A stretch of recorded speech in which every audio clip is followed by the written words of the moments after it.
There are some things that you just don't see every day. ZAP Props here in Chicago is one of the largest prop houses in the Midwest. You can find a throne like this that was used in the movie Fred Claus and just about everything else. I'll tell you what, I'll sell everything in here for $1 a piece, and I think I'd probably come out as a millionaire plus, okay? We've been here 6 years and just keep loading it up. What really sold me on it was the high ceilings. You do one little section, you get it organized, then you go to the next one, and all of a sudden, well, what are we going to do with all these pieces? Well, throw them on the ceiling.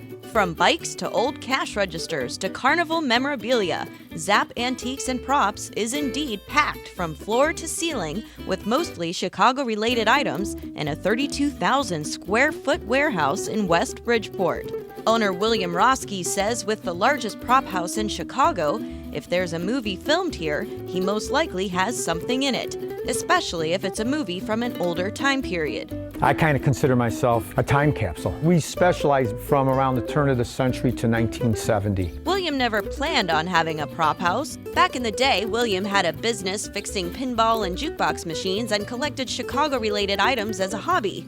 That was until he got a phone call from Universal requesting an Evans Constellation jukebox from the old Chicago manufacturer H.C. Evans & Company. They wanted to use it as a prop for the movie A League of Their Own. You can see it here if you look pretty hard. So he decided to turn his collection into a rental business. I thought that Chicago needed something like this. There's so many stores that used to be in Chicago that they could source out, antique malls. That's shrinking and shrinking. A lot of the things I have are very unique, and that's the kind of stuff that they know that they could come and get and that I've kept. I'd spend more of a thing for the community in my own little small way. I'd probably be a lot better off selling everything here and retire. His props have been incorporated into films such as Hoodlum, Mercury Rising, and Stir of Echoes. William also supplied most of the props in the film Road to Perdition, and most recently, Public Enemies. He shows off a few of his now famous possessions. This piece here, this is our back bar barber shop piece. That was used in Public Enemy. Oh, this was? Yeah. I think they had to take it apart and put it together like 3 times. A lot of this was used in Prison Break. I think they had one weird scene where they were in some kind of really scary hospital. I think they used all those apothecary jars too. In Road to Perdition, there's a beginning scene. There's a shot of a drugstore, and a lot of this was in there too. This is one of our most rented out pieces, is this throne. It originally was used in Fred Claus when they were filming it here, and a lot of church groups like to use it. It could be the throne of God, it could be the throne of the devil. Oh, okay. I think we even had a few wedding parties actually use this. Well, now you know I have to see how it feels to sit on the throne. Yes, there you go. Quite comfortable. It is. William says the key to a good prop house is having not only unique items, but common items like beat-up furniture, fans, stuff you would never even think of having around. Say, for instance, Road to Perdition, there's one scene where they're in a warehouse and there's this big pile of barrels and crates. Well, that's the kind of stuff they need.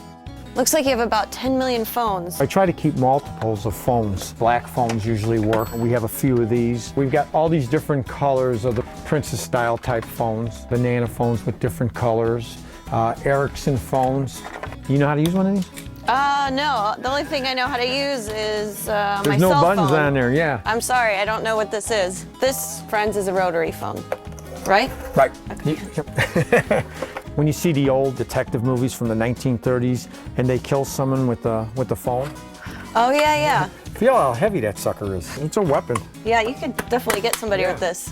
The same sort of multiplicity rings true for television sets. And there's just a load of them, going from like these space-type modules to very early small TVs. Now here's something. If you wanted to get that TV size larger, all right, you would take this and you'd put it in front of the screen, like this type of a screen. So they would put it in front of there so you get a bigger picture. A little bit different than today's flat screens, huh? Right, yeah. There are also, of course, all kinds of unique items that William and his pickers have collected from local flea markets, estate sales, and garage sales. This terracotta statue was actually found in a South Side backyard and appears to be from the World's Fair. What gives you the indication that you think it's from the World's Fair? Basically, a lot of the items They just bulldozed into the lake or bulldozed underneath it. I mean, I've been told that you could still find statues laying around, and the fact that this is terracotta, and then the styling for the time period. So this lady had this in her backyard. Yep, And in had Chicago no idea. here. Who knows what she thought? Because there was like a tree growing around it and everything. It's one of those little mysteries we'll never find out. How the heck did this wind up there? This seems like it's been in a movie. Was this like a shock machine? This is just a mad scientist display. A guy named Ron Gard made it. This was all done originally for a Capital One promotional. How much does it cost you to buy something like this? Well, this he gave me for a good price, $200 once it was all together.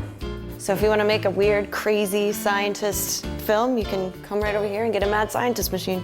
This is just a subtle hint here.